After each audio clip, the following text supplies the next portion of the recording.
ईद बकरीद होवे जिन्ना मर्जी काम होवे ये पिछड़ा तबका है, इन्हां वास्ते कोई रिलीफ नहीं हैगा। साडा भरपूर मुतालबा है कि सानू ये हक जिहड़ा दिता जाए ते सानू 25% अलाउंस दूजे महकमे नूं 25% दिता गया, साडे महकमे नूं 25% दिता जाए।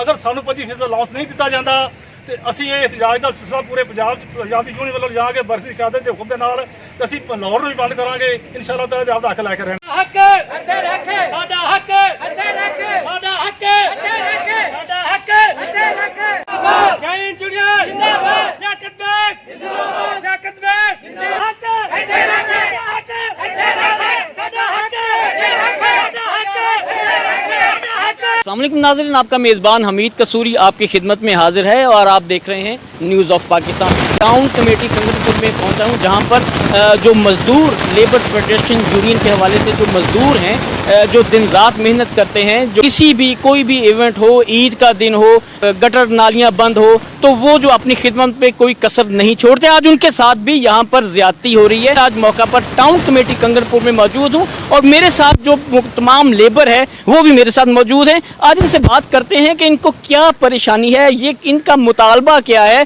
ये जो 25% जो इनको मिलना था वो इनको गवर्नमेंट जो मौजूदा हुकूमत है वो क्यों नहीं दे रही, ये सारी चीज़ें जानते हैं। मेरे साथ नज़ीर साहब मौजूद हैं, इनसे जानते हैं कि हकायक क्या है और ये आपके साथ जो गवर्नमेंट है ये इस तरह की ज्यादती क्यों कर रही है। जी अस्सलाम वालेकुम। जी वालेकुम सलाम, बिस्मिल्लाह। नज़ीर साहब आप बताएं कि ये जो 25% के हवाले से आज आपने एहतजाज किया है शाहीन बलदियाती फेडरेशन के हवाले से, तो ये आपके साथ भी गवर्नमेंट की ज्यादती क्यों कर रही है, जरा हकायक बताएं। बिस्मिल्लाह रहमान रहीम।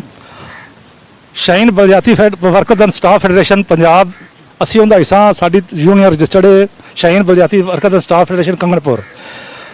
हुकूमते पंजाब ने नोटिफिकेशन जारी किया है 25% स्पैशल अलाउंस का, ਜਿਹੜਾ बलदियाती मुलाजमिन ਨੂੰ नहीं दिता जा रहा। सैकटरी लोकल गवर्नमेंट साहब ने ਉਹਦਾ अजे तक नोटिफिकेशन नहीं किया।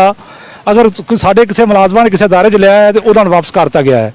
ਸਾਡਾ ਜਿਹੜਾ ਵਰਕਰ ਹੈ, ਸਾਡਾ ਮੁਲਾਜ਼ਮ ਹੈ 24 ਘੰਟੇ ਕੰਮ ਕਰਦਾ ਹੈ, 24 ਘੰਟੇ ਡਿਊਟੀ ਸਾਰਾ ਅੰਜਾਮ ਦਿੰਦਾ ਹੈ। ਦੁਨੀਆ ਦਾ ਕੋਈ ਫੰਕਸ਼ਨ ਹੋਵੇ, कोरोना है तो फ्रंट लाइन से काम करते पे ने, फ्लड हो तो फ्रंट लाइन से काम करते पे ने, कुर्बानी का जो मसला है उन्हें फ्रंट लाइन से काम करते हैं, लेकिन सानू तनख्वाह नहीं दी जा रही। जो साडा स्पैशल अलाउंस वधिया दिता नहीं जा रहा। असी शाहीन बलदियाती वर्कर्स एंड स्टाफ फेडरेशन वालों ये एहतजाज कर रिकॉर्ड करा रहे हैं कि अगर साडा हक सानू ना दिता गया, साडा अलाउंस सानू ना दिता गया, असी आपदा इस तो एहतजाज मजीद ਵਧਾਵਾਂਗੇ। सानू काम भी बंद करांगे, असी WhatsApp भी बंद करांगे तो करांगे। साडा जिहड़ा हक है, जिहड़ा साडा 25% महंगाई बहुत ज़्यादा हो गई है, मुलाजम भुखे मर रहे हैं, सब तो पिछड़ा तबका जिहड़ा है वो बलदियात दा है। साडे मुलाजमां नूं 25% अलाउंस नहीं दिता जा रहा।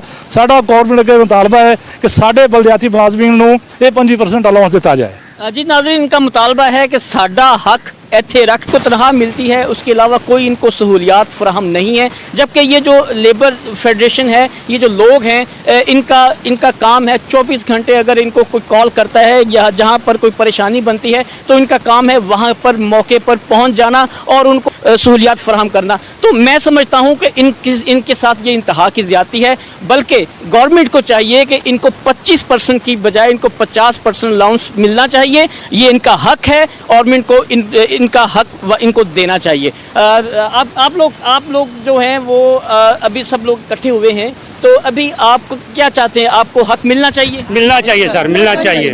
जी जी जी, साडा हक है, साडा हक है,